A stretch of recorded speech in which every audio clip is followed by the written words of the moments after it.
Hello, and welcome to Fantasy Writing for Barbarians. I'm John Negroni. I'm a published fantasy author with over 10 years of experience as a professional writer and editor. And on this podcast, I'm here to try to help you with your fantasy writing questions, concerns, complaints, obstacles, journeys, quests, whatever else. Now, I've been gone for a little bit. I know I've been traveling a lot more than I usually do. And so I actually went to Hawaii for the first time, which was pretty fun. Had another short story published pretty recently. Check that out in the Fairy Tale Magazine's latest issue if you're curious. But for now, I'm here to just talk about fantasy writing because I am anxious to get into things. I've been missing this and been missing you all, of course, too. So let's get into it. As usual on this show, what I do is I take a look at a prompt from a fantasy writer, usually on like one of the subreddits or things, but you can also write into the show. If you have your own writer's prompt question for me, you can email us anytime or hit us up in the Discord, which is linked in the show notes. And so the email is fantasywritingforbarbarians@gmail.com. So be sure to hit us up there if you'd like.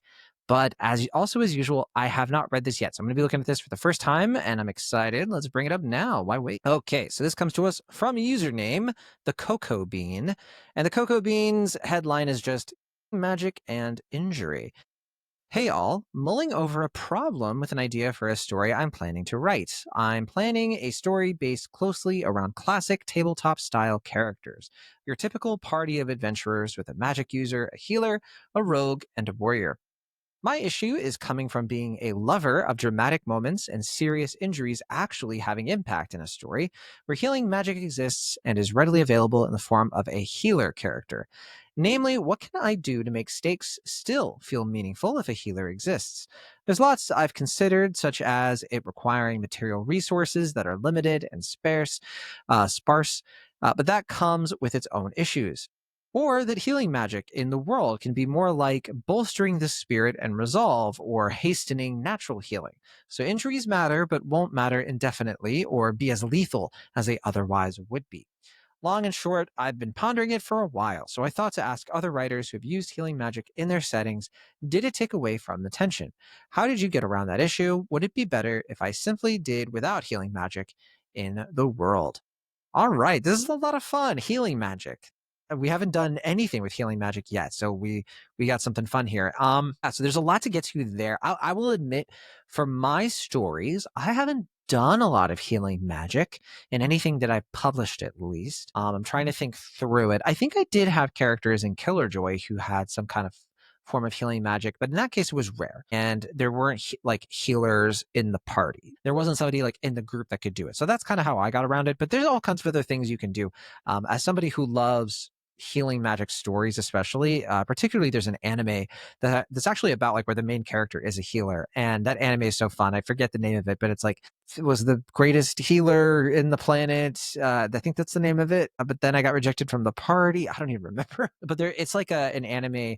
I might be getting confused with another because there's multiple. But if you just look up anime about healing magic and then look for the ones that actually have high ratings, maybe you'll find it. But basically, they revolve the story around like what if the main character was a healer. There's Rising of the Shield Hero, who he's not necessarily a healer, but in his case, he's a defensive character. And that's kind of the point. You can make stories out of these characters, although I know that they're just saying like this character is in the group, that it's not necessarily the main character. And they got a couple things out of the way there. I see like the whole idea of like, oh, it's not that they can heal anything, but it's like the healing is rapid or made rapid, which is nice. That's kind of like Naruto. Like Naruto, the main character of that is able to basically like bounce back really fast, or he has these crazy injuries, but it does kind of lessen the stakes sometimes because you're like, oh, it doesn't really matter if like, somebody stabs Naruto through the heart because his healing is so great. So that can be a little bit of a danger too. But overall, we can definitely find some good examples here, some stuff that I think can hopefully get cocoa beans juices going. So I use juices there specifically because cocoa beans. But yeah, I love this question. I think that it's such a great writing dilemma to be in the first place because you're basically asking us like, okay, well, how do I preserve tension in a world that has a cheat code? That's a great question, right? And my answer is you don't have to get rid of the cheat code. First of all, I think some people might say that. They might say that like, oh, well then just kill off the healer. There are certain anime that have done this recently, and I know I keep going back to anime because that's usually where my mind initially goes, but on this topic for some reason. But if you haven't seen Solo Leveling, very popular. I was a big fan of the light novels. I read all of them, but I felt like the ending of the overall story I didn't love. But at this point, the anime is 2 seasons in. It just wrapped up the second season. I won't give anything away, but the end of the second season has a very specific thing having to do with like this really like incredible healer of the group. And a lot of the tension that came through that was protecting the healer, because everybody in the party knew that if they lose the healer, the threat is so big that if the healer dies, they die.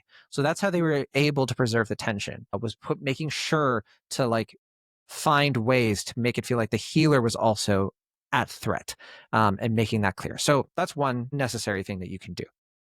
But I think the main thing, like the core principle here, is that no, you don't get rid of the healer necessarily, like in every case. You don't get rid of the cheat code, but you do learn how to exploit the cheat code narratively. And there are all kinds of ways you can do that, because I think overall, healing magic does not, should not kill stakes. If it did, we wouldn't have Lord of the Rings. We wouldn't have all kinds of amazing books that have been able to like do this stuff. Even A Song of Ice and Fire doesn't have healing magic, but it does have a magic in it where people can come back from the dead.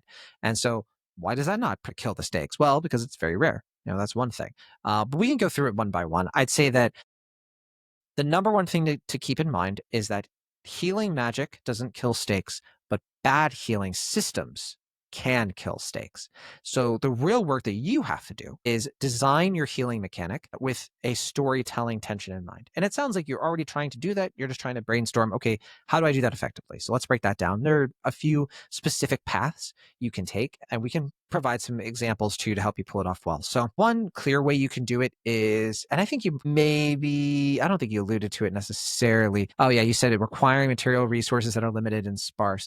Yeah, I mean, I think having a material cost is a good way to go about it. We can get more specific. I'd say that ask yourself the question, what if healing requires rare kinds of materials, or personal sacrifices? That's another way to put it. So healing takes away from something. It's not necessarily like going to help you for in every circumstance. I think this is how Full Metal Alchemist might do it. Again, as I want to say, I'm not the biggest Full Metal Alchemist scholar, but I've seen a little bit of it. But I think the idea of alchemy is that it requires equivalent exchange, right? I think that's how it works. So you can do that, apply that same logic to healing, in the sense that someone's severed arm might mean offering a piece of yourself or risking your own lifespan in order to pull that across. One Piece does this as well. At one point, the main character has to like overcome this crazy injury. And so the question gets brought up of like, would you be willing to sacrifice some of your lifespan? I won't give away what happens there. There can also be, as they've also alluded to a little bit, like an emotional spiritual cost.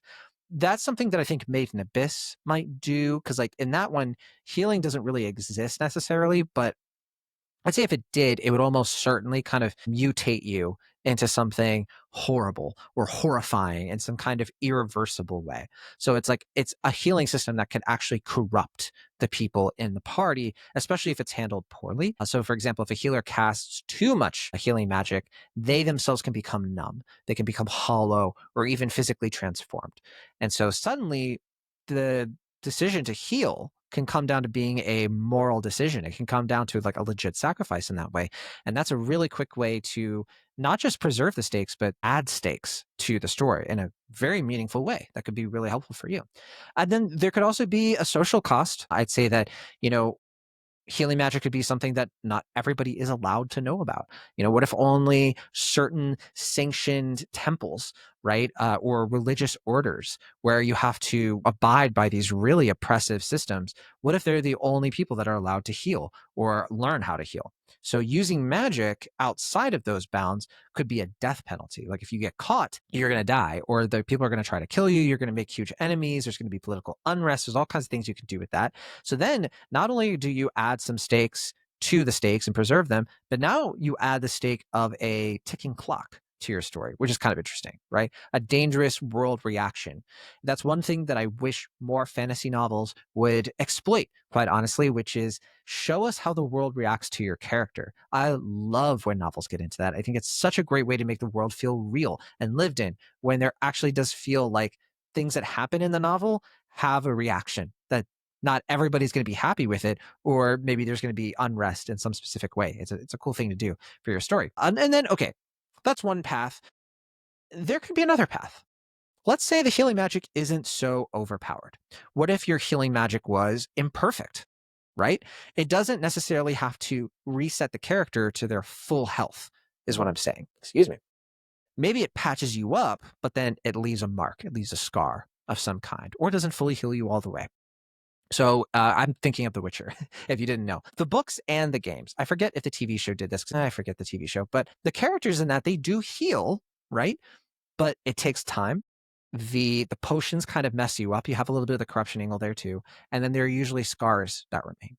And so Geralt, Geralt, it's been a while. The White Wolf, he's constantly covered in like bruises and old wounds. It adds to his mystique. It makes him feel like a really veteran character in that way. And so you can do that. You can make your character look like they've survived hell, because they have.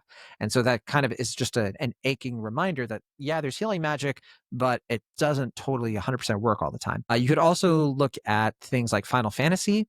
I think in Final Fantasy, there are resurrection spells, kind of like Game of Thrones, A Song of Ice and Fire, but they only work for maybe a turn or two, I think, in Final Fantasy. And then also in A Song of Ice and Fire, the resurrection takes away from the person. It kind of like messes them up.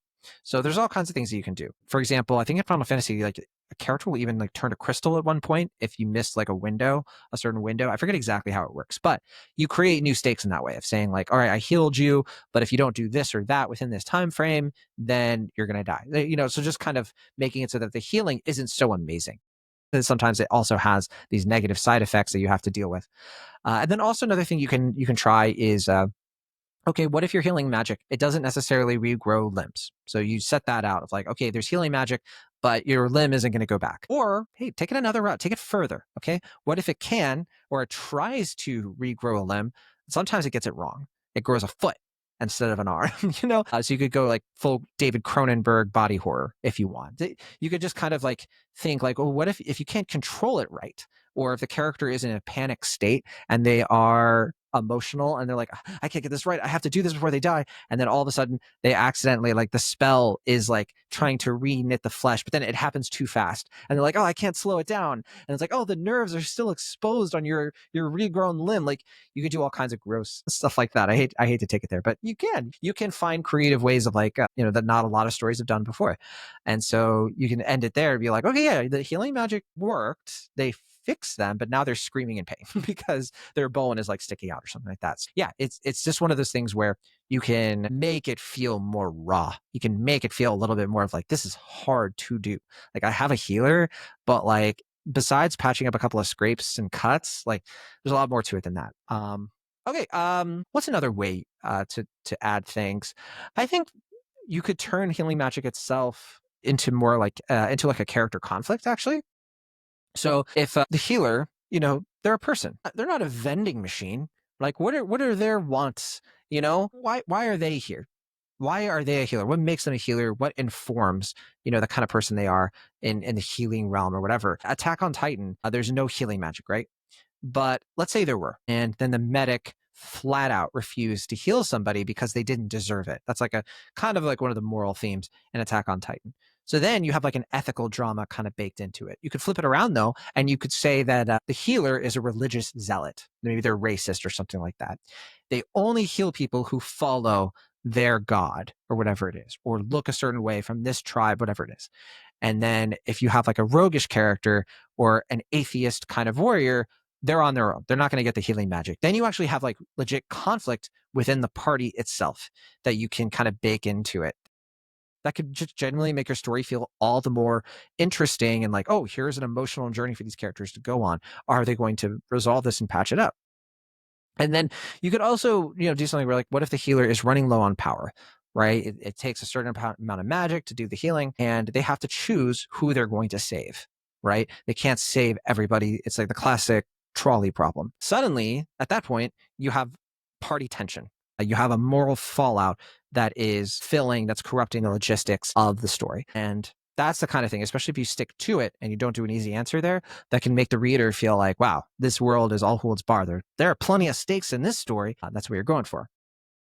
And then I guess the last thing I would try, I would maybe try to make sure that you're tying the healing to the overall lore of the story. That's always important, right? Because you said that you're working with tabletop characters, which is fantastic. That means you're going to have archetypes. And then with archetypes, you have an opportunity to subvert expectations. Like people look at archetypes and they're like, oh, this character is always kind of like this. You have an opportunity to subvert that character. Be like, well, what if they're a little bit different from what you expect? And so in that case, maybe healing is misunderstood in your world.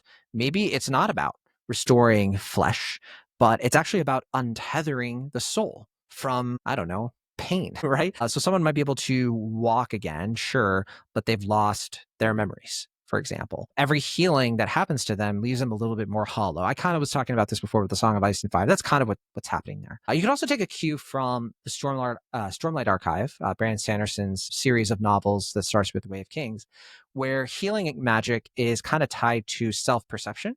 So a character who doesn't believe they deserve to be healed literally won't. So then in that case, you now have a psychological and spiritual dynamic that makes injuries kind of rich narratively. It's kind of similar in Frieren. I've been doing a lot of anime today. Frieren is kind of like this too, because not the healing magic necessarily, but there's a type of magic principle in Frieren beyond Journey's End where a lot of the strength of people's magic comes into what can you visualize. If you can visualize it, then you have a way in, a way to make that magic happen. But if you can't visualize it, if you can't bring yourself there, your lack of imagination or your lack of assertiveness, whatever it is, then it's not going to happen. And so it comes down to an act of will.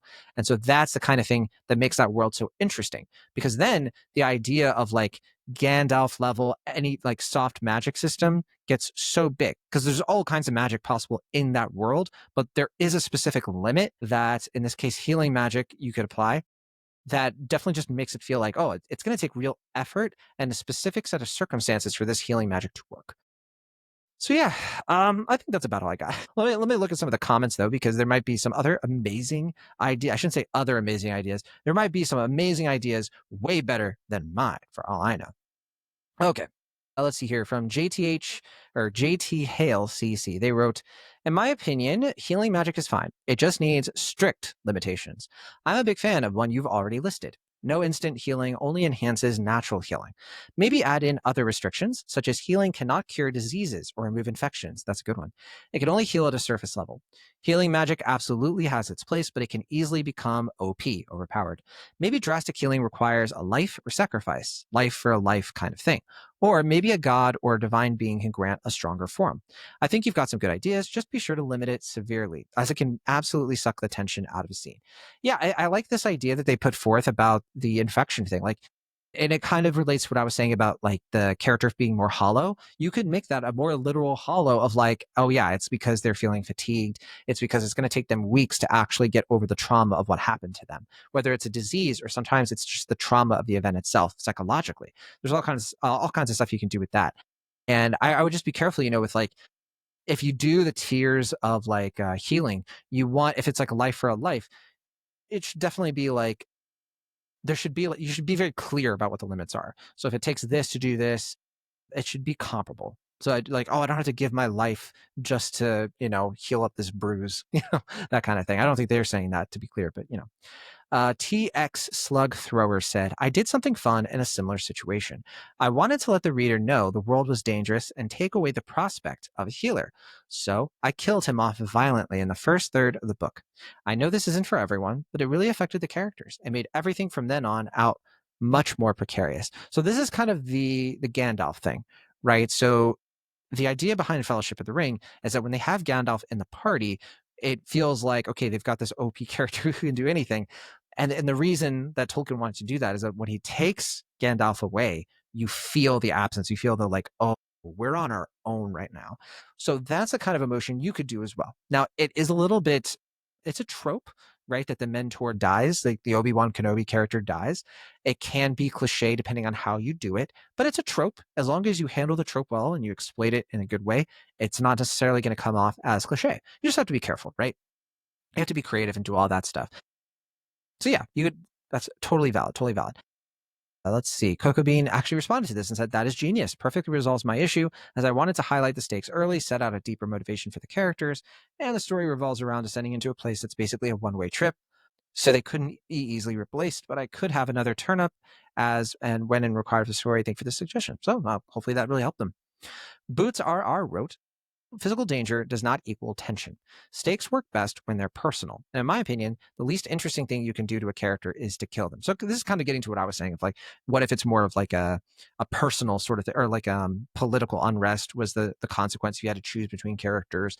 Then it becomes less of a physical thing. It could be social. It could be psychological, that kind of thing. A good way to think about stakes is in the form of a question. Quote, "What happens if the heroes fail?" You want the answer to that question to be utterly unacceptable to your heroes. They must not fail, because the consequences of doing so would be so devastating to them that the costs of failure are unbearable. You want to root these costs in the core that drives them and the obstacles to success in the flaws that core creates. The specifics of this are going to be found in your characters' defining attributes, goals in the story, and the challenges their character arcs are meant to overcome. With respect to healing magic specifically, injury or death isn't where the stakes are coming from. It's what the injury will prevent them from doing down the line, how that injury might impact their overarching goals. Maybe the magic takes a day to fully work. Maybe their quest is on a time limit and every day that passes brings them closer to disaster. Do they heal up or push onward? Hopefully, you get the idea. Yeah, I think that, there's always going to be that case of like, yeah, death happens. You're going to be limited by what you do down the line. So it's a good reminder to be like, you have to have characters who have like set up motivations so that you feel it when they are in danger. But I think the point of what, Cocoa Bean was trying to get at is that, well, if you don't feel like they're going to die, then how do you make it feel like this thing is at threat? Right. And so I think that's more of what they're getting at. It's less about like the injury or the death, and it's more about like, well, how do you feel like what's happening matters? And I think that's the point. And I do think that it's not that what this person is saying is wrong necessarily, but I do think that their suggestions could totally help in that sense of like, yeah, if the magic takes too long to work, if there's a time limit, then that's great. But I do think specifically for Cocoa Bean, they want it to feel like their lives are in danger, and that is a valid tension to feel of like, if you like this character, as you as the reader, if you like the character, you don't want them to die, right? Yeah, it's partly because I want to see what happens with the character. I want to see them continue in the story, but a lot of the time it's also because we just like them and we don't want them to face harm, right? Or we want them to grow as characters, and sometimes you need physical limitations, threats, and things like that to kind of purify them. Purify is not the best word, but in the sense of like, trial by fire, that kind of thing. So this is some interesting stuff there. We have one more comment. This is from Love Inc. Love Inc. wrote, my thoughts on healing magic is the curse of the wish for immortality. Just because you can't die doesn't mean you can't age. The body breaks down and you regret wishing for immortality. In real life, if you break your arm, it will heal. You will have scar tissue. You could have a permanent deformity and ongoing pain. I think healing magic that completely restored you to 100%, never been scratched, mint condition is the problem. A broken arm can take 3 months to heal. Magically expedite that process to 3 minutes. It's healed, you can use your arm, but there's scar tissue, pain adhesions, and it's just not as good as it used to be. Lose an arm, well, you can heal the stump to stop the bleeding, but you can't regrow a whole stinking arm. That's just ridiculous. Lose a finger, an eye, it's gone. Warriors are scarred, grumpy men with poor attitudes because they always get hurt. Get impaled through the liver, that'll heal. Gallbladder or intestines get perforated. Sorry, you don't just heal from sepsis and toxic shock, infections, tetanus. If your body can't naturally heal a problem, magic can't either. Potions, poultices, and medicinal herbs, on the other hand, become handy to have around again to treat that which the body and therefore magic cannot. So this is pretty similar to what I was talking about, like the Witcher example. It's like there should be scars. Like there should still be like some kind of trauma that they have to endure. And it should feel like, yes, you can heal things, but it's not perfect. And also it's a timing thing too. It means that it's going to hurt your attitude for one thing, because no one likes to be in pain, but it's also going to feel like, oh, we just barely made it out of that. We healed ourselves, but we could have died very, very easily. It's just a matter of like the healer managed to make it. And so we're good. So yeah, some good comments here. Definitely some stuff that it does seem like the person who wrote this cocoa bean already kind of got some advice. It looks like that's going to help them specifically. Hopefully for those of you watching or listening who were curious, maybe for your own healing magic system, is this kind of scratching the same itch that you want for your story? Hopefully that's the case. But that's all for me today. Thank you so much for watching and or listening to this episode of Fantasy Writing for Barbarians. Don't forget our Discord and our email and all that stuff. If you want to hit us up and you have your own question, something you want to know more about in the fantasy writing realm, something that you're struggling with, whatever it is. If you are listening to us via Apple Podcasts, Spotify, whatever it is, please consider leaving us a rating. It really helps us out. And on YouTube, you can subscribe and do all that fun stuff too. You know the drill. But we really appreciate all the support and love reading your comments. We'll see you all in the next one. Be sure to keep on writing if that's what you feel like doing.